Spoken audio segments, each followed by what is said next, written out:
História da Redenção, capítulo 20. Os espias e seu relatório. O Senhor ordenou a Moisés que enviasse homens a espiar a terra de Canaã, que daria aos filhos de Israel. Um representante de cada tribo devia ser selecionado para este propósito. Foram, e depois de 40 dias, retornaram de sua investigação, e vieram diante de Moisés e Arão e de toda a congregação de Israel, mostrando-lhes o fruto da terra. Todos concordaram que era uma boa terra e exibiram o rico fruto que haviam trazido como prova. Um cacho de uva era tão grande que 2 homens o carregavam numa vara. Também trouxeram figos e romãs que ali cresciam em abundância. Depois de falarem da fertilidade da terra, todos, menos 2, falaram desencorajadamente da sua capacidade de possuí-la. Disseram que era muito forte o povo que habitava a terra e que as cidades eram rodeadas de grandes e altos muros, e além do mais, viram lá os filhos do gigante Enaque. Então descreveram como o povo estava situado ao redor de Canaã e a impossibilidade de possuí-la. Ao ouvir o povo este relatório, deu vazão ao seu desapontamento com amargas reprovações e lamentos. Não esperaram, nem refletiram ou arrazoaram que Deus, que os havia trazido até ali, podia certamente dar-lhes a terra. Cederam de uma vez ao desencorajamento. Limitaram o poder do Altíssimo e não confiaram em Deus, que até então os conduzira. Acusaram a Moisés e em murmuração disseram uns para os outros: Isto então é o fim de todas as nossas esperanças. Esta é a terra por cuja obtenção viajamos do Egito. Calebe e Josué procuraram ser ouvidos, porém o povo estava tão excitado que não podia dominar-se para prestar atenção a esses 2 homens. Depois que se acalmaram um pouco, Calebe se aventurou a falar. Disse ao povo: Eia, subamos e possuamos a terra, porque certamente prevaleceremos contra ela. Mas os homens que com ele subiram disseram: Não poderemos subir contra aquele povo, porque é mais forte do que nós. E continuaram a repetir seu mau relatório e a declarar que todos os homens eram de grande estatura. Também vimos ali gigantes, e éramos aos nossos próprios olhos como gafanhotos, e assim também o éramos aos seus olhos. Israel murmura outra vez.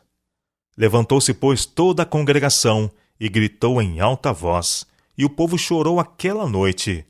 Todos os filhos de Israel murmuraram contra Moisés e contra Arão, e toda a congregação lhes disse: Oxalá tivéssemos morrido na terra do Egito, ou mesmo neste deserto. E por que nos traz o Senhor a esta terra, para cairmos à espada? E para que nossas mulheres e nossas crianças sejam por presa? Não nos seria melhor voltarmos para o Egito? E dizia uns aos outros: Levantemos a um para nosso capitão, e voltemos para o Egito.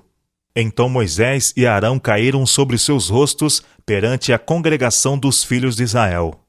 Os israelitas não somente deram vazão às suas queixas contra Moisés, mas acusaram o próprio Deus de portar-se enganosamente com eles, prometendo-lhes uma terra que eram incapazes de possuir.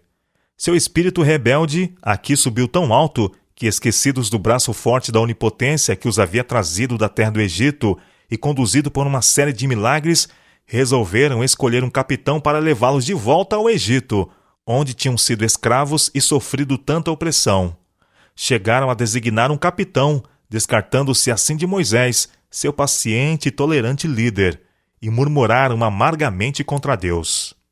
Moisés e Arão caíram sobre seus rostos diante do Senhor na presença de toda a congregação, para implorar a misericórdia de Deus em favor do povo rebelde. Mas sua tristeza e pesar eram demasiado grandes para serem expressos. Permaneceram prostrados em completo silêncio. Calebe e Josué rasgaram suas vestes como expressão da mais profunda tristeza, e falaram a toda a congregação dos filhos de Israel, dizendo: A terra pelo meio do qual passamos a espiar é terra muitíssimo boa. Se o Senhor se agradar de nós, então nos fará entrar nessa terra, e nola dará, terra que mana leite e mel. Tão somente não sejais rebeldes contra o Senhor, e não temais o povo desta terra, porquanto como pão os podemos devorar. Retirou-se deles o seu amparo, o Senhor é conosco, não os temais. Retirou-se deles o seu amparo.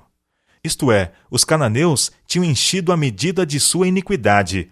A divina proteção foi retirada deles, e eles se sentiam perfeitamente seguros e estavam despreparados para a batalha.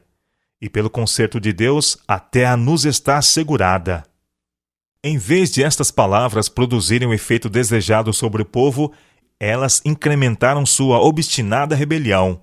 Ficaram irados e clamaram alto e em fúria que Calebe e Josué deviam ser apedrejados, o que teria sido feito se não tivesse o Senhor se interposto, mediante uma muito assinalada exibição de sua terrível glória no tabernáculo da congregação, diante de todos os filhos de Israel. Prevalece o apelo de Moisés. Moisés foi ao tabernáculo a fim de comunicar-se com Deus. Disse o Senhor a Moisés: Até quando me provocará este povo? E até quando não crerão em mim, a despeito de todos os sinais que fiz no meio deles? Com pestilência o ferirei, e o deserdarei, e farei de ti povo maior e mais forte do que este. Respondeu Moisés ao Senhor: Os egípcios não somente ouviram que com a tua força fizeste subir este povo do meio deles, mas também o disseram aos moradores desta terra. Ouviram que tu, ó Senhor, estás no meio deste povo, que face a face, ó Senhor, lhes apareces. Tua nuvem está sobre eles, e vais adiante deles numa coluna de nuvem de dia, e numa coluna de fogo de noite. Se matares este povo como a um só homem, as gentes, pois, que antes ouviram a tua fama, dirão: Não podendo o Senhor fazer entrar este povo na terra que lhe prometeu com juramento, os matou no deserto. Moisés de novo recusa admitir que Israel seja destruído, e ele próprio se torne uma nação mais poderosa que Israel. Este favorecido servo de Deus manifesta seu amor por Israel e mostra seu zelo pela glória de seu Criador e honra de seu povo. Como tens perdoado este povo desde o Egito até agora, tens sido longânimo e misericordioso até aqui com este povo ingrato, indigno como possa ser, tua misericórdia é a mesma. Ele suplica: Portanto, não os pouparias desta vez, dando mais um exemplo de divina paciência aos muitos que já tens dado? Este favorecido servo de Deus manifesta seu amor por Israel e mostra seu zelo pela glória de seu Criador e honra de seu povo. Tornou-lhe o Senhor: Segundo a tua palavra, eu lhe perdoei. Porém, tão certo como eu vivo, e como toda a terra se encherá da glória do Senhor, nenhum dos homens que, tendo visto a minha glória e os prodígios que fiz no Egito e no deserto, e todavia me puseram à prova já 10 vezes, e não obedeceram à minha voz, nenhum deles verá a terra que com juramento prometi a seus pais. Sim, nenhum daqueles que me desprezaram haverá. Porém, o meu servo Calebe, visto que nele houve outro espírito e perseverou em seguir-me, eu farei entrar na terra que espiou, e a sua descendência a possuirá.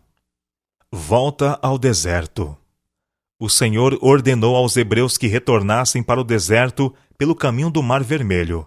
Estavam muito perto da boa terra, porém, por sua ímpia rebelião, perderam a proteção de Deus.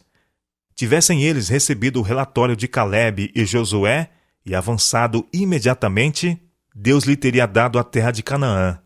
Mas foram incrédulos e mostraram tão insolente espírito contra Deus que trouxeram sobre si mesmos o aviso de que jamais entrariam na terra prometida. Foi por piedade e misericórdia que Deus os enviou de volta pelo Mar Vermelho, pois os amalequitas e cananeus, enquanto eles demoravam e murmuravam, ouviram a respeito dos espias e se prepararam para fazer guerra contra os filhos de Israel. Depois disse o Senhor a Moisés e Arão: Até quando sofrerei esta má congregação que murmura contra mim? Tenho ouvido as murmurações que os filhos de Israel proferem contra mim. O Senhor ordenou a Moisés e Arão que dissessem ao povo que ele faria como eles havia falado. Eles haviam dito: Oxalá tivéssemos morrido na terra do Egito, ou mesmo neste deserto. Agora Deus os tomaria em sua palavra.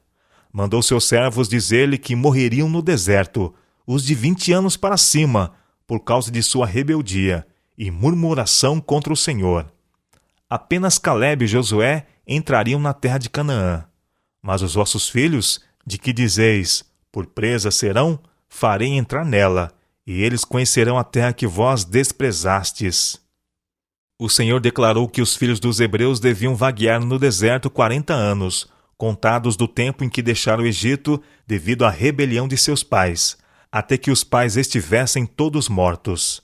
Assim deviam eles suportar e sofrer as consequências de suas iniquidades 40 anos, de acordo com o número de dias em que espiaram a terra, um dia para cada ano, e tereis experiência do meu desagrado. Eles deviam compreender plenamente que era a punição por sua idolatria e rebeldes murmurações que tinham obrigado o Senhor a mudar seu propósito concernente a eles. A Calebe e Josué foi prometida uma recompensa em primazia a toda a hoste de Israel, porque estes tinham perdido o direito de reclamar, tinham perdido todo o direito de reclamar o favor e proteção de Deus.